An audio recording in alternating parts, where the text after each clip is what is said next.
สวัสดีทุกคนนะวันนี้ก็อยู่กับไอแสงกับเด็กยานเกมมิ่งนะวันนี้ก็จะมาสอนเลข119นะ119วันนี้เราก็จะมาแลกบังเกียรติมันกันนะตุ๊กตาวูดูโอเคตัวนี้นะซาวเซฟเราตีคิงมูตาบอมาได้มันเนาะ15 อันเบิ่งกันนะเบิ่งราคาประเภทพวก199ว่ามื้อนี้มันตัวใดจะเกรดดีกว่ากัน199นะเบิ่งของดาบเขานะของดาบธาตุใดมีราคาดีเขาจะเฮ็ดธาตุนั้นเนาะ199อ้าวมีแต่ธาตุไฟฟ้าตัวเดียววะอ้าวธาตุแสงบ่มีซ้ำเนาะตัวนี้มันจะเป็นเกรด46เขาขายอยู่650,000อ่ะคล้ายๆของเขาเลยตัวนี้ของเขาที่ขายตะกี้หรือว่ามันโอเคเบิ่งธาตุแสงบ่มีเนาะธาตุแสงกับธาตุคอนคิดว่าธาตุแสงน่าจะมีค่าหลายกว่าเราจะเฮ็ดธาตุแสงเนาะโอเคไปเฮ็ดธาตุแสงกันเลยบัดนี้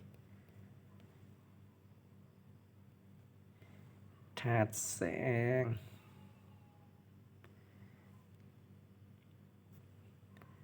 เดี๋ยววันนี้ไอ้แสงสิแลกให้เบิ่งเนาะจะได้เกรดได้กันแท้10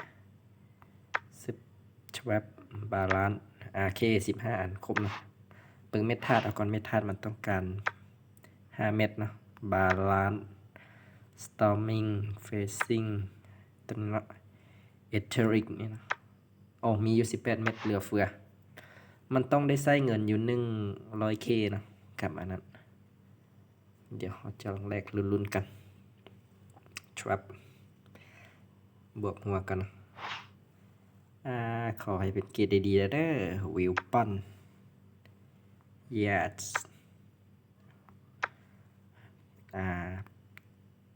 hit lightning sound นะตัวนี้เนาะสุดท้ายเลยมันให้ไซส์ซาวเซลอยู่15 อันแล้วก็เม็ดธาตุอยู่5 อันเนาะแล้วก็เงิน100,000โกนเนาะหรือว่า100K โอ้เกรด CC โอเคสร้างมันเกรด CC กับราคาบ่ค่อยดีปานใดเอาไปขายบ้างเนาะออกเท่าใดก็เอาแต่ว่าเราลงทุนไป100K หันติล่ะ จะคุ้มค่าบ่นี่เบิ่งกันเขาขายกันที่ราคาเท่าไหร่วะ Trap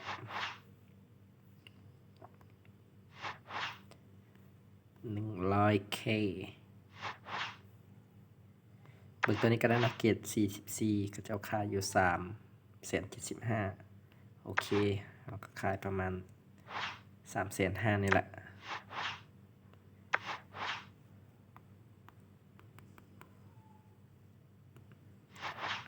โอเคน่าจะมีของเขาเล่มเดียวนี่แหละ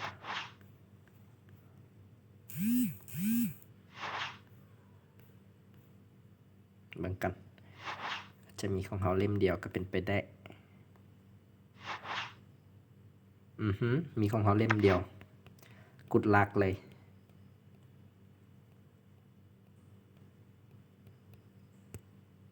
ต่อไปลองตุ๊กตาวาดูกูดูมากันลักของกระเจ้ามาเล่มหนึ่ง มวยลักยืมกระเจ้ามาพระเพชรภารกิจตัวนั้นกายแล้วตุ๊กตาวูดูมันก็เลยบ่ได้เลยได้มาเฮ็ดใหม่ไปเพนโตราก็ไปลิปซันเราจะไปลิปซันเป้าหมายของเขาโซโลมาจะลองไปเฮ็ดอันตุ๊กตาวูดูกับภารกิจนินจาเนาะมันจะเฮ็ดได้บ่เราบ่เคยเฮ็ดจักเทื่อเลยแต่ละเทื่อใส่แต่อาวุธกากเฮ็ดเนาะมื้อนี้จะมาทดลองเบิ่งคันมันได้นี่แจ๋วเลยเฮ็ดโคตรง่ายเลยล่ะลองบ้างนะเอ้าผู้ใดมาทิ่มเม็ดธาตุอยู่นี่วะเม็ดธาตุน้ำแข็งนี่ facing มีคนมาทิ่มเก็บเอาเลยสวยโอกาสไปตรงนั้นนินจาเอ้ยมีคนได้นี่บ่มีที่บอกมีตัวนินจา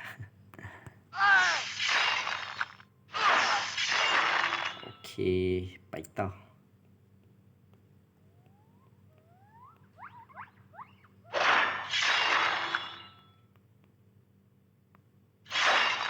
ถ้ามันตุ๊กตาบูดูเฮ็ดได้นี่เขาก็จะตีตัวเดียวแล้วก็แล้วเลยบ่ได้วุ่นวายกับตัวอื่นนะแบบบ่ท่าตีหลายตัวนะ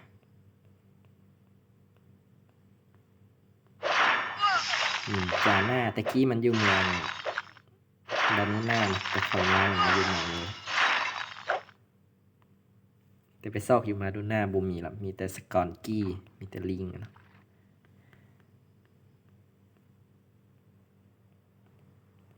ถามบูหลานอยู่ในหนังยังวะลืมซื้อแล้วไปบูหลานโอเคภารกิจ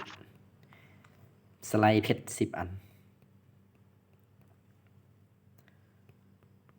ลองนะตุ๊กตาบูดูเขาถ้ามันได้เขาก็จะเฮ็ดเลยแบบง่ายๆเลยอีซี่เลยมานินจา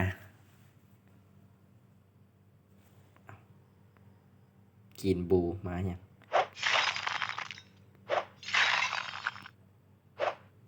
ธรรมดาเขาจะไซส์ตัวนี้เนาะเห็น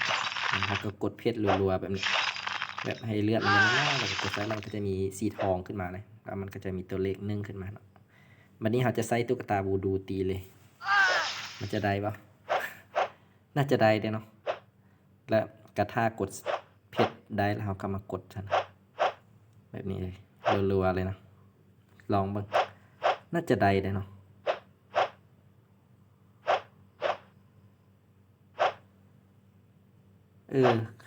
ง่ายเว้ยก็มันตีบ่ออกเลยเนาะดิกดได้เลยดิได้อีหลีโคตรง่ายเลยออกปากไว้ในนี้เลย10 ตัวซะนะภารกิจตัวนี้มันได้ 75K เลยแต่ว่าบอทมันบ่เฮ็ดให้นะเลยได้มาเฮ็ดเอาเองเดี๋ยวกดได้แล้วใกล้สิกดได้ละน่าจะประมาณนาทีนึงเนาะเรากดได้หรือว่า30 วินี่แหละตัวที่2เรียบร้อยง่ายๆฮะ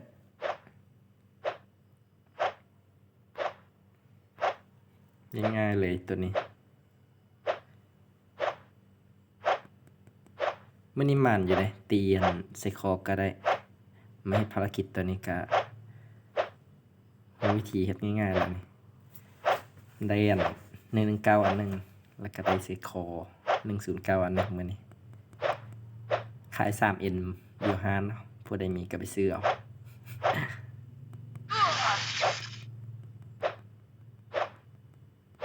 โอเคตัวที่4มาละ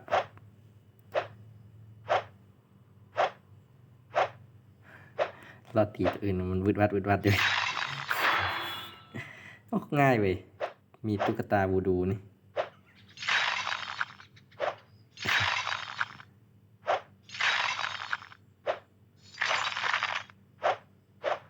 น่าจะได้ปลดมือตีกันห้ามักลุมวะมึงนี่อย่ามักลุมอะไรแม่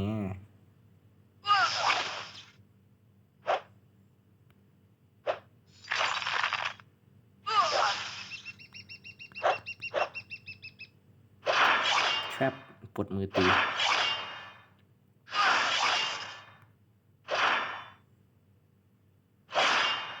ขนาดลบหัวยังไม่เข้า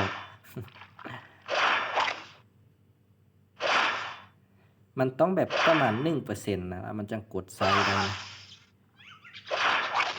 มันจะได้แล้วบ่ได้เลยสับนี้เรื่องมันยังน้อยกว่ายังบ่ฮอต 1% นะ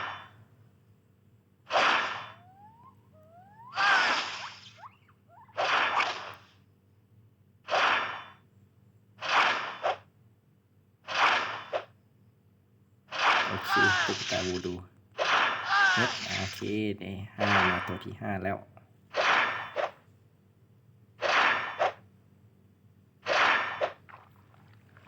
มันเสียเวลาอยู่ตัวนี้ละมันจะประมาณ30 วินาทีนะแล้วมันจะกดได้ไปอีกบัตรนึงนี่มันให้กด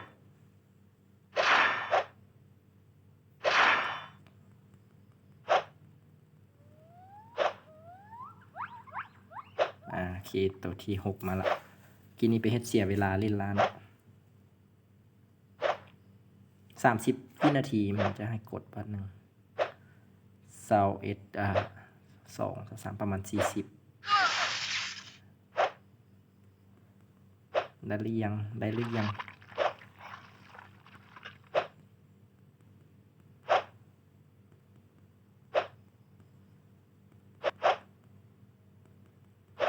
โอเคตัวที่7มาแล้วอีก3ตัวเนาะ30 วินาทีไล่ประมาณ3 4 5 6เฮ้ยขานับ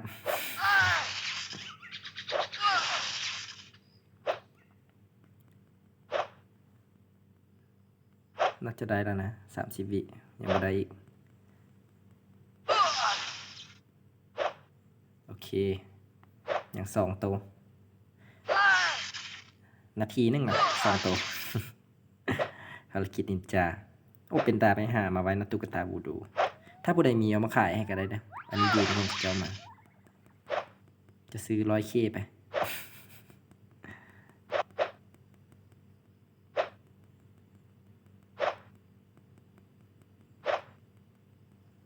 มาหรือยังโอเคยังบาทสุดท้ายเนาะ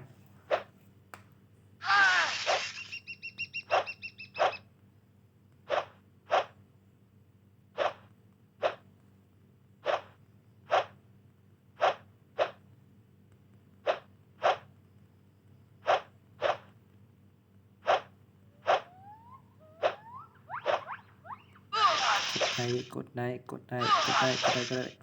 บนยอมได้เนาะเรียบร้อยง่ายๆเลยภารกิจตัวนี้มีตุ๊กตาวูดูง่ายขึ้นเยอะเลยไปกดเลยปะเนี่ยภารกิจง่ายๆเนาะ 75K 10 ตัวสไลด์เพชรสไลด์นอนเอาจะเล่นไม่ใช่ปะ75K จบเนาะคลิปเฮามื้อนี้สั้นๆผู้ใดเข้ามาก็ฝากกดไลค์กดติดตามให้เด้อขอบใจเด้อ